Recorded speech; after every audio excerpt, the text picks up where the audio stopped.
రవితేజ నటించిన ఇరుముడి సినిమా వివాదంపై ముదురుతోంది. ఇంకా సినిమాలో ప్రభుత్వ పాఠశాల ఉపాధ్యాయుడి పాత్రను చూపించిన తీరుపై ఉపాధ్యాయ సంఘాలు తీవ్ర అభ్యంతరం వ్యక్తం చేస్తున్నాయి.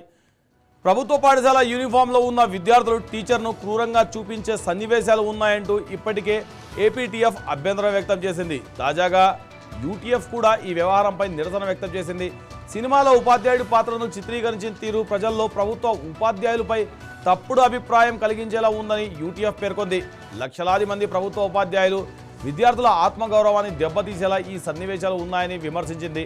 విద్యార్థులకు విద్యాబుద్ధులు చెప్పే ఉపాధ్యాయ వృత్తిని కించపరిచేలా ఉన్న దృశ్యాలను వెంటనే తొలగించాలని యూటీఎఫ్ డిమాండ్ చేసింది. దీంతో ఇరుముడి సినిమాలోని ఉపాధ్యాయుడి పాత్రపై వివాదం మరింత ముదిరింది.